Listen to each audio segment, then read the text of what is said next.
Pagtatapos ng aralin, ang mga mag-aaral ay inaasahang una, nakasasabi sanhi at bunga ng mga pangyayari. Pangalawa, nakagagawa ng mga gawain na nagpapakita ng sanhi at bunga. Pangatlo, nakapagbibigay ng mga paraan upang maiwasan ang mga hindi magandang gawain bunga ng maling desisyon. Ngayon ay mayroon akong mga larawan dito. Nais kong tignan ninyong mabuti ang mga larawan. Ano-ano ang mga napapansin ninyo sa mga larawang ito? Bakit kaya nangyayari ito? Ano kaya ang posibleng kalabasan o maging epekto nito? Mahusay! Ngayon ay mayroon akong inihandang kwento. Handa na bang marinig ang aking kwento? Magaling! Ang kwento ay pinamagatang Ang Batang si Juan. Isang araw, si Juan ay sinabihan ng kanyang ina na magdala ng payong sapagkat nagbabadya ang ulan dahil sa makulimlim na kalangitan. Ngunit dahil sa pagmamadali ni Juan ay hindi na niya inintindi ang bili ng kanyang ina at dali-daling nagtungo palabas. Habang naglalakad si Juan, mga ilang metro na ang nilakad mula sa kanilang bahay, ay biglang bumuhos ang malakas na ulan at nabasa siya. Wala siyang dalang payong panangga ng ulan, kaya naman dali-dali itong tumakbo palayo at sumilong. Sa huli, natapos ang araw, umuwi si Juan ng nilalagnat dahil siya ay nabasa ng ulan. Ngayon ay sagutin natin ang ilan sa mga katanungan sa kwento. Sino-sino ang mga tauhan sa kwento? Magaling! Ano ang sabi ng ina ni Juan sa kanya? Tama! Bakit nabasa si Juan ng ulan? Ano ang nangyari sa kanya matapos ang araw? Mahusay! Ngayon ay basahin nga ninyo ang mga pangungusap mula sa kwento. Mahusay! Ngayon ay alamin natin sa mga pangungusap na ito kung alin ang sanhi at bunga. Pero bago yon, ano ba ang ibig sabihin ng sanhi at bunga? Mayroon bang nakakaalam? Ang sanhi ay tumutukoy sa pinagmulan o dahilan ng isang kilos, kalagayan o pangyayari. Samantala, ang bunga naman ay ang resulta, epekto, kinalabasan ng gawain o pangyayari. Ngayon ay balikan na natin muli ang mga binasa ninyong pangungusap. Sa unang bilang, alin dito sa tingin ninyo ang sanhi at alin naman ang bunga? Mahusay! Sa pangalawang bilang, alin ang sanhi at alin naman ang bunga? Magaling! Sa pangatlong bilang, alin ang sanhi at alin ang bunga? Mahusay! Pang-apat? Tama! Panglima, alin sa pangungusap na ito ang sanhi at ang bunga? Magaling! Tama ang inyong mga sagot. Narito pa ang ilan sa mga halimbawa. Sa sahig itinapon ni Carl ang balat ng saging. Ang naging bunga ay mayroong ibang taong nadulas dahil sa pangyayari. Pangalawa, naglaro ng apoy si JM. Ang naging bunga ay nagkaroon ng sunog sa kanilang tahanan. Pangatlo, sobrang daming pagkain ang kinain ni Mike, kaya ang naging bunga ay sumakit ang kanyang tiyan. Ngayon ay kayo naman. Tatawag ako ng ilan sa inyo at ang gagawin lamang ninyo ay magbibigay kayo ng halimbawa ng sanhi at bunga na base sa inyong sariling karanasan. Naunawaan ba? Mahusay! Ikaw, Mike? Ano ang sanhi at ano ang naging bunga? Magaling! Princess? Ano ang sanhi at ano ang naging bunga? Magaling! Pangatlo, JM? Ano ang sanhi? Ano naman ang bunga? Salamat sa inyong mga ibinahagi, tama ang inyong mga sagot.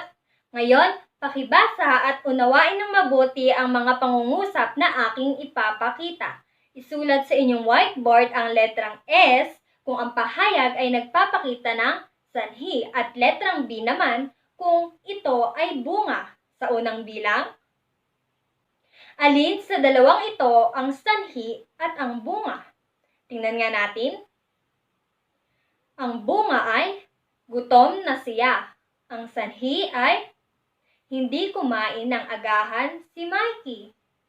Pangalawang bilang. Alin sa dalawang ito ang sanhi at ang bunga? Tingnan nga natin. Ang sanhi ay nagtulungan kami. Ang bunga naman ay madali naming natapos ang gawain mahusay. Pangatlong bilang. Alin sa dalawang ito ang sanhi at ang bunga? Tingnan nga natin. Ang sanhi ay tumingin ako sa kanan at kaliwa ng daan.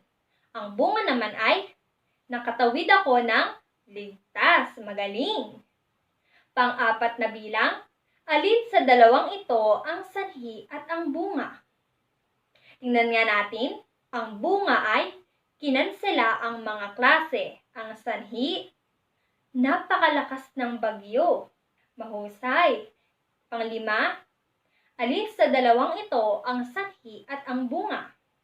Tingnan nga natin, ang sanhi ay tinapos ni Mika ang kanyang mga takdang aralin.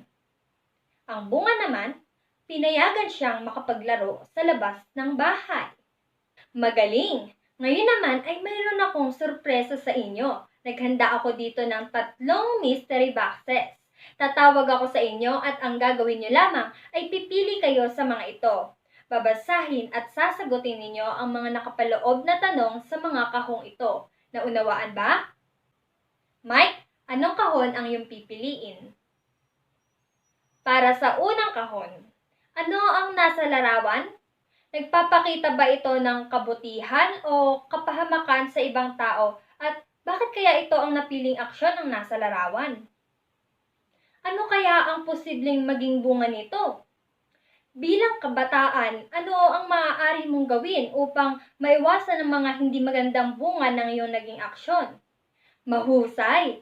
Mga bata, tandaan natin na tayong lahat ay may kalayaang magpahayag at kumilos sa kung ano ang nais natin.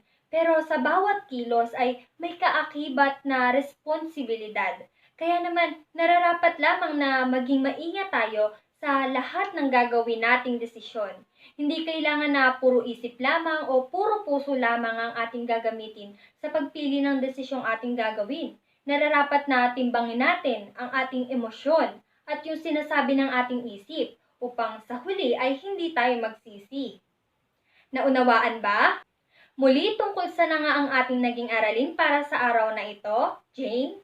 Mahusay. Base sa inyong pagkaunawa, ano na nga ang kahulugan ng sanhi? Mahusay. Ano naman ang ibig sabihin ng bunga?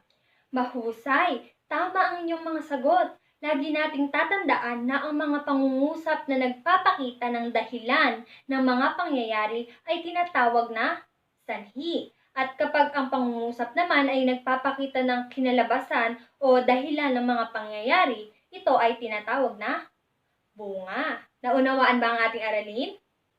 Ngayon ay mayroon akong inihandang maiksing pagsusulit upang matiyak ko na naunawaan nga ninyo ang ating aralin. Naririto. Para sa gawain 1, basahin at tukuyin ang sanhi o bunga ng mga sumusunod na sitwasyon. Isulat sa inyong sagutang papel ang letrang S kung ito ay nagpapakita ng sanhi o letrang B kung ito naman ay bunga. At para sa gawain 2, sa unang bahagi, ibigay ang sanhi na sumusunod na kinalabasan. At sa ikalawang bahagi naman, ibigay naman ninyo ang maaaring bunga ng mga nakalahad na sanhi o kaisipan at isulat sa sagutang papel. Bibigyan ko kayo ng 15 minuto upang sagutan ito. Ngayon ay maaari na ninyo ipasa ang inyong sagutang papel. Ngayon, para sa ating takdang aralin, hatiin ang short bond paper sa 2 hati. Sa unang hati ay ilalagay ninyo ang sanhi at sa ikalawang hati naman ay ang bunga. Magugupit kayo ng mga larawan na nagsasaad ng sanhi at bunga at ihanay ito sa nararapat na kalagayan. Paalam mga bata!